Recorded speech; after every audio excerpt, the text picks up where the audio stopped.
बोलिएगा। वही थोड़ा बड़ा बताइए। बताएंगे जो पूरे देश के लिए और हिंदुस्तान के लिए सबसे खास दिन में गिनती आ रहा है और लोग इस दिन का बहुत बेसब्री से इंतजार करते हैं, क्या कहिएगा?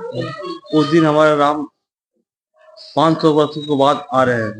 उस दिन सभी लोग सब पी लेके अपने घर में दिवाली मनाए, दिया जलाए, भजन कीर्तन करें और आसपास जितने मंदिर सब में दीपक जलाए। 500 साल बहुत बड़ा लंबा सफर होता है। लंबा सफर करने के बाद आज लला आज अपने घर वापस आए हैं और काफी लोग इस योजना इस दौरान शहीद हुए। बहुत लोग कुर्बान हो गए थे राम गद्दी को लेकर। लोगों को क्या करिए, उनके परिवारों को क्या करिए? 500 साल में रामलला के लिए बहुत से लोग बलिदान दिए। उनके परिवार के लिए बहुत बड़ा सहयोग इनका कि जो उनका वंशज है जो आज देखेंगे कि उनके सामने में प्राण प्रतिष्ठा हो रहा है। जी श्याम चंद्र गुप्ता, विष्णुपुर जिला अध्यक्ष जमुई। क्या कारण, क्या उद्देश्य प्रेस कॉन्फ्रेंस करने का? अभी जैसे आप सबको ध्यान में है कि श्री राम जन्मभूमि का जो विषय चल रहा था, 500 वर्ष के संघर्ष के बाद 22 जनवरी को हमारे रामलला अपने घर को आ रहे हैं। उसी के निमित्त दक्षिण बिहार प्रांत में या पूरे देश भर में यह यात्रा जो है, क्षमा कीजिएगा, यह कार्यक्रम जो है देश भर में चल रहा है। उसी के निमित्त जमुई जिला में आज हमारा आना हुआ। इस कार्यक्रम के नाते अभी पूरे देश भर में अक्षत वितरण का कार्यक्रम चल रहा है, जो हम सबको घर घर जा करके आमंत्रण देना है। इस आमंत्रण में, क्योंकि आप सबको ध्यान में है कि 500 वर्ष के संघर्ष के बाद भी हम सब समाज से कुछ न कुछ लिए हैं। इस बार हम सब जो है समाज को कुछ देने का काम करेंगे। तो राम मंदिर का चित्र, पत्रक और अक्षत दे करके आमंत्रण देने का काम करेंगे।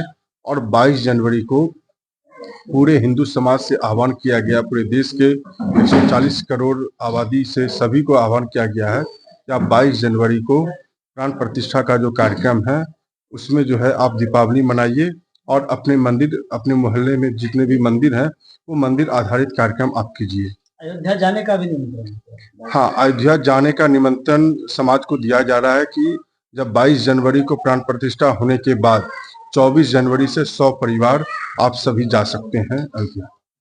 क्या 22 जनवरी को कोई ऐसा शोभा यात्रा निकालने का भी कोई योजना है? नहीं, पूरे देश भर में शोभा यात्रा निकालने की कहीं कोई योजना नहीं है। और समाज के कुछ व्यक्ति भी अगर इस प्रकार का कृत्य कर रहे हैं वो गलत है, क्योंकि श्री राम जन्मभूमि तीर्थ क्षेत्र न्यास जो है ये सभी हिंदुओं से, देश के घरों से आह्वान किया है कि आप मंदिर आधारित कार्यक्रम कीजिए। तो मंदिर आधारित कार्यक्रम में आप भजन कीजिए, रामधुन का यज्ञ कीजिए, संकीर्तन कीजिए। इस प्रकार का आयोजन जो है आप उस समय कीजिए। और लाइव टेलीकास्ट जो प्राण प्रतिष्ठा का जो कार्यक्रम होगा उसमें सहभागी होइए। और रात्रि में प्रत्येक घरों में, प्रत्येक मंदिर में दीपावली मनाने की योजना है। शोभा यात्रा निकालने की कोई योजना नहीं है, क्योंकि हम पहले भी बता दिए हैं कि समाज से किसी प्रकार का 1 रुपये का भी सहयोग जो है हम सबको नहीं लेना है। और अगर हमारे बीच अगर कोई भी अगर जाते हैं इस प्रकार का कि हमको भव्य आयोजन करना है, शोभा यात्रा निकालना है, तो समाज से एक अपील हम सब भी कर रहे हैं। श्री राम जन्मभूमि तीर्थ क्षेत्र न्यास के कार्यकर्ता भी कर रहे हैं, विश्व हिंदू परिषद बजरंग दल संघ विचार परिवार भी कर रहा है कि किसी भी प्रकार का समाज से हम सबको कोई भी चंदा इकट्ठा नहीं करना है। ये आग्रह हम समाज को भी कर रहे हैं। और इस समाज को बताने का भी, ये आप सबका भी मीडिया के माध्यम से जानना जरूरी हो जाएगा कि यह जो हम सब देने के लिए जा रहे हैं तो हम सबको कुछ लेना नहीं है। इसीलिए ये जो निमंत्रण अभियान का कार्यक्रम है कितने तारीख तक है? ये 1 जनवरी से 15 जनवरी तक अभियान है। फिर उसके बाद 22 जनवरी को प्राण प्रतिष्ठा का कार्यक्रम जो होना है, क्योंकि 16 तारीख से 15 तारीख से ही ये कार्यक्रम शुरू हो जाएगा प्राण प्रतिष्ठा का, लेकिन मुख्य जो प्राण प्रतिष्ठा होगी वो 22 जनवरी को होगी। ये जो अक्षत यात्रा जो आप लोग निकालने जा रहे हैं उसमें क्या है, आप जा रहे हैं उनसे क्या कुछ राशि या कुछ? नहीं, किसी प्रकार का 1 रुपये का भी राशि जो है हम सब नहीं ले रहे हैं। हम सिर्फ अक्षत दे रहे हैं और अपनी ओर से जो है श्री राम जन्मभूमि क्षेत्र की ओर से जो है चित्र और पत्रक दे रहे हैं। किसी भी प्रकार से 1 रुपये का सहयोग जो है हम सब समाज से नहीं ले रहे हैं।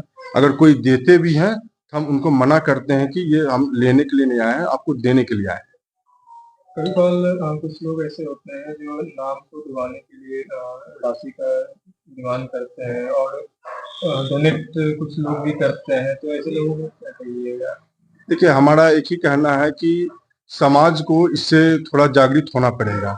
किस प्रकार का हम चंदा दे रहे हैं, किसको दे रहे हैं, किस प्रकार का वो प्रयोग कर रहा है। ऐसा संगठन की योजना नहीं है, क्योंकि आप सबको ध्यान में कि 2021 में निधि समर्पण अभियान हुआ था, तो हम सब घर घर जा करके राम मंदिर के लिए चंदा लिए थे। लेकिन इस बार योजना है किसी प्रकार का 1 रुपये का सहयोग भी जो है हम सबको नहीं लेना है।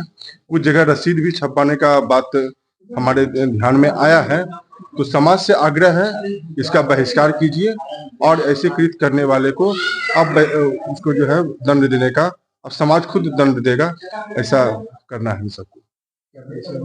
रजनीश कुमार, बजरंग दल प्रांत संयोजक दक्षिण बिहार।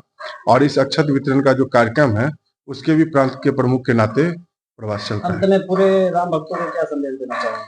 राम भक्त को संदेश यही है कि हमारा 500 वर्ष का संघर्ष, लाखों बलिदान के बाद हमारे रामलला विराजमान हो रहे हैं। तो हमारा आग्रह रहेगा प्रत्येक हिंदू समाज से, प्रत्येक राम भक्त से, कि आप 22 जनवरी को अपने घर को, अपने मंदिर को एक दिन के लिए अयोध्या बना करके और 24 जनवरी के बाद आप अयोध्या जाइए, दर्शन कीजिए, क्योंकि हमारे रामलला अपने घर को आ गए हैं। 22 जनवरी को रामलला अपने घर वापस लौटते हैं और वहाँ पर भव्य मंदिर का निर्माण किया गया है, क्या कुछ कहिएगा? सबसे बड़ी तो हर्ष की बात है कि हम लोग मंदिर बनते हुए देख पा रहे हैं और हमें दर्शन करने का पहला सौभाग्य प्राप्त होगा।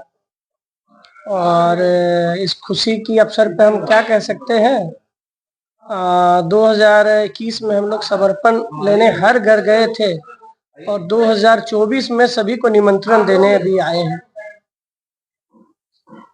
22 जनवरी को लेकर के क्या कहेंगे? 22 जनवरी को लेकर अपने जो भी अपना गांव, बस्ती, मोहल्ला, कॉलोनी, गांव है उसको आप अयोध्या बना दीजिए और आपके अगल बगल के जो भी मंदिर है उसको जन्मभूमि समझकर ऐसा अपना काम करना है। जो अपना श्री राम जन्मभूमि तीर्थ क्षेत्र का जो योजना है उसके निमित्त हम लोगों को चलना है।